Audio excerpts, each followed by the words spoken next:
Hi, I'm Nicola and I'm going to be delivering this module on fat, protein and the Freestyle Libre. Please note this is an advanced module and therefore if you are new to carbohydrate counting or use of the Freestyle Libre, you may wish to come back and revisit this module once you've had some time to develop your skills in carb counting and get used to using the Freestyle Libre device. So I'm an adult diabetes specialist dietitian working at Derby.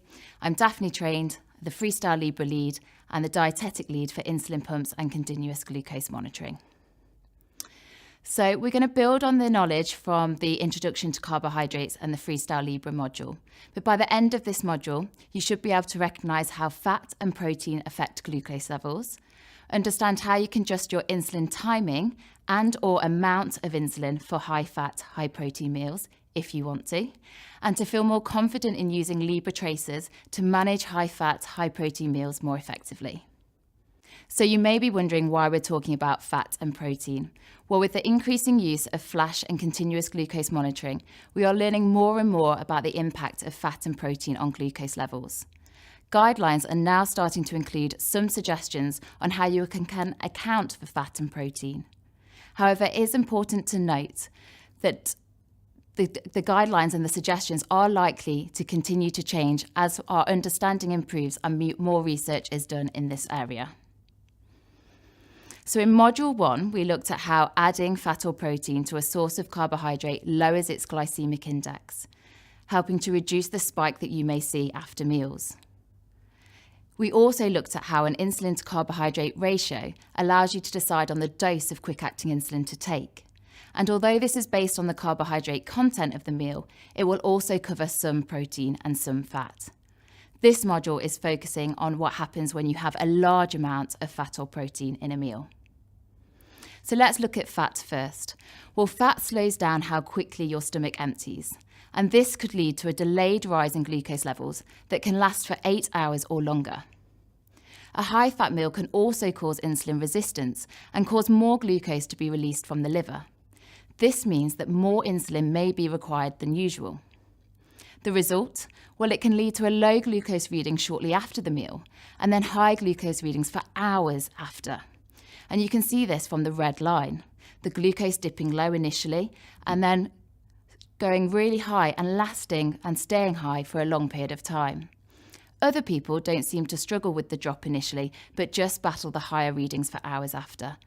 And this is important because if this meal is eaten at night, like the example here of fish and chips at 7 p.m, then actually that glucose is going to remain high through the evening and even to when the person wakes up. The impact of protein? Well, like fat, protein slows down digestion and can cause a delayed rise in glucose levels. In significant amounts, it can increase the glucose levels as the protein converts to glucose. A high-protein, high-fat meal has an additive effect on glucose levels, meaning the glucose will remain high and stay high for a lot longer. Protein can also have different effects when eaten with or without carbohydrate.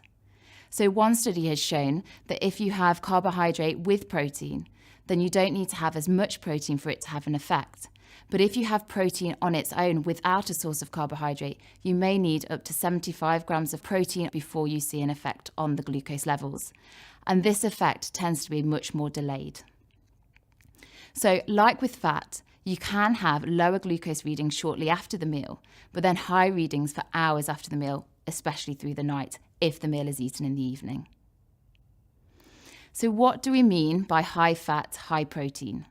And this is more with regards to adults. So you may find that children or younger people with type 1 diabetes will see a more significant effect with a less amount. But high fat, we're talking about 40 grams or more. And high protein with carbohydrate, again, about 40 grams of protein or more. And high protein without carbohydrate, 75 grams or more. And how do we work out where to find the fat and the protein content of meals? Well, you can look at apps and you can look at Carbs and Cows and you can also look at the food label. So how can the Freestyle Libre help? Well, it can help you to identify how you are responding to meals high in fat and protein. As we've said, this varies from person to person. It also allows you to consider insulin timing, or if you're on an insulin pump, the type of bolus that you will deliver. And it allows individuals to consider whether additional insulin is required, so more than the usual insulin to carbohydrate ratio. So there are lots of algorithms and suggestions in terms of how to dose your insulin for high-fat, high-protein meals. But again, it's important to note that like with carbohydrates, people have different sensitivities to fat and protein. So the main thing is to use the Freestyle Libre to assess how your glucose responds to the foods you eat. There is no definite consensus as to the best insulin dosing guideline. Some of these slides are based on the recommendations and research that has come out by Carmel Smart and colleagues, and there's lots of other methods that you may have come across. Some people may have heard of the method of fat and protein units, and others the food insulin index. Remember, this is just a guide, and you will need to figure out how the foods you eat are affecting your levels and come up with a suggestion of how to manage that more effectively that's tailored to you. And remember again that carbohydrate counting skills remain the most important predictor of good glucose control. So let's look at an example of someone on multiple daily injections having a high-fat, high-protein meal, so something like 4 slices of pizza. So what we commonly recommend is that you might want to try splitting the injection. So take half the usual insulin to carbohydrate ratio before the meal, and then the remaining half 1 to 2 hours later, which will help to prolong the insulin action of that quick-acting dose. So in this example, we've got a glucose of 6.4 and an insulin to carb ratio of 1 to 10 grams or 1 to 1. Like previously, we need to take the grams of carbohydrate and divide that with the carbohydrate ratio. So that gives us 12 units. So if we're going to try splitting, you might want to take 6 units before the meal and then 6 units an hour later. Use the Libre Trace to consider if additional insulin is required. And if additional insulin is required, then you may want to take up to 30 to 35% extra insulin 1 hour post-meal. So that same example where we needed 12 units, we would times the 12 by 35% to give us an extra 4 units. And then we would need to take that 4 units an hour after the meal. So we're now taking 16 units in total, and that's to try and overcome some of the insulin resistance we see with a high-fat meal. What about those people on pump therapy? Well, people on a pump can use what we call an advanced bolus function. So this might be something like a dual wave or a combo bolus, depends on the type of pump you're using. If you've not heard of this term before, then speak to your diabetes team who can support you. But what we suggest is that you might want to take a 50-50 or a 70-30 split. So the 50 or the 70 is the dose up front as a standard bolus, and the 50 or the 30 in those examples are what we do over an extended bolus, and we would suggest over about 2 to 4 hours. So in an example of fish and chips, about 140 grams of carbs, we would need to find out how much insulin we need for the food and to correct the glucose. So in this example, we need to do 140 divided by 5 because the carb ratio is 1 to 5 grams or a 2 to 1 ratio. And that gives us 28 units for the food. For the correction, we need to take the target away from the pre-meal glucose, so 10 minus 6, which gives us 4, and divide by that by the insulin sensitivity factor of 1 to 2. This gives us 2 units for the correction. Add them together and we get 30 units in total. And if we want to do that split, it would be 15 units as a standard bolus and then 15 units over 2 to 4 hours. Again, you're going to need to look at the Libre Traces to see what response that's had and whether you need to consider additional insulin. And if you do seem to need additional insulin, then again you can consider increasing the total dose by 30 to 35%. This is for high-fat meals. So in that same example where we needed 30 units before, we take the 30 units and we times that by 35%, which gives us an additional 10.5 units of insulin.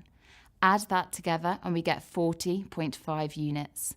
Again, a combo bolus 50-50 would mean 20.25 units up front and 20.25 units over 2 to 4 hours. Now, some pumps will allow you to do a health event to do the maths for you, others you will have to override.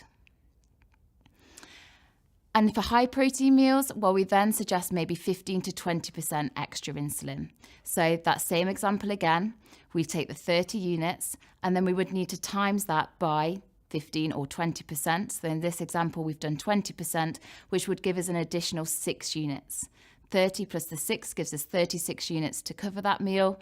Again, you would either need to override or use a health event, and that would then be split 50-50. So 18 units as a standard bolus up front and 18 units over 2 to 4 hours.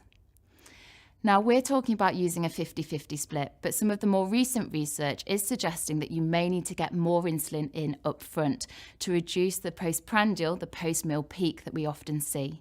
And some of that research has suggested that you need at least 60% of the dose up front.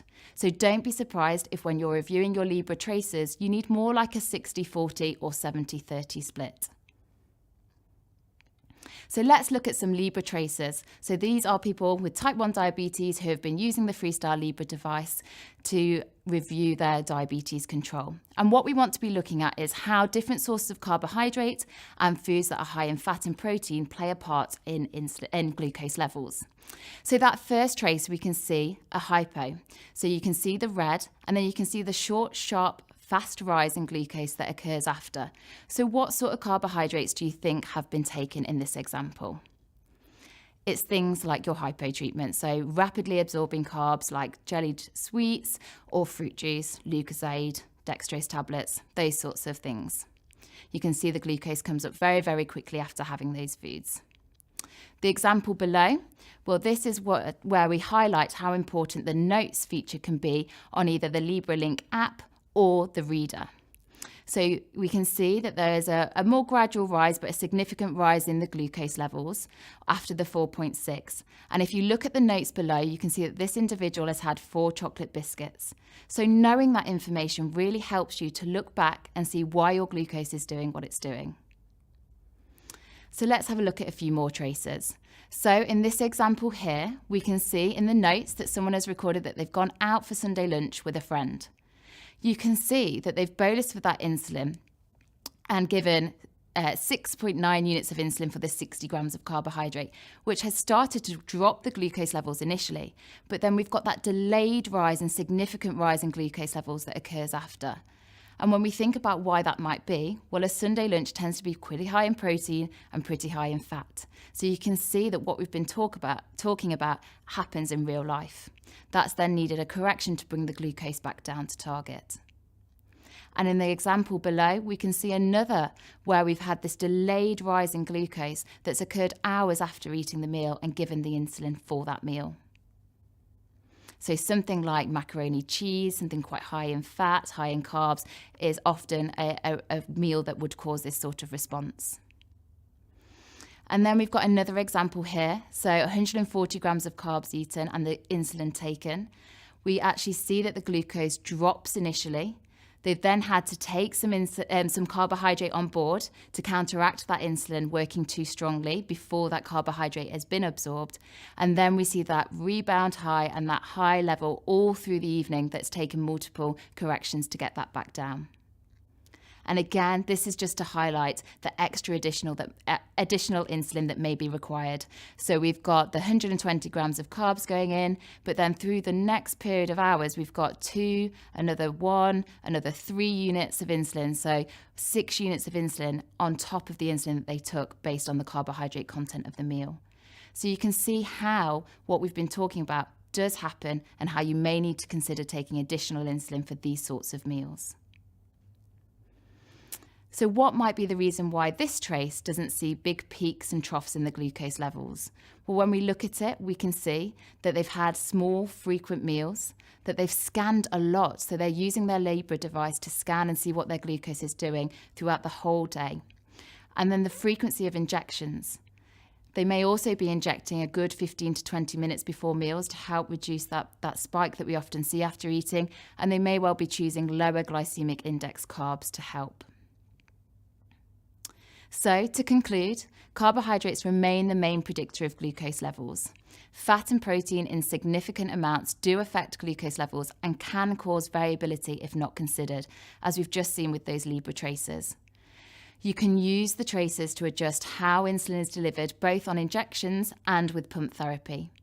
And additional insulin may well be required for meals that are high in fat and high in protein. The response really does vary between individuals, so you will need to decide how food is affecting your glucose levels by using the Libre Trace. But remember, it's important to check that your carb counting is accurate and that your insulin to carbohydrate ratios are correct before considering taking additional insulin. And if you want more information on this, then please do speak to your diabetes team. Thank you.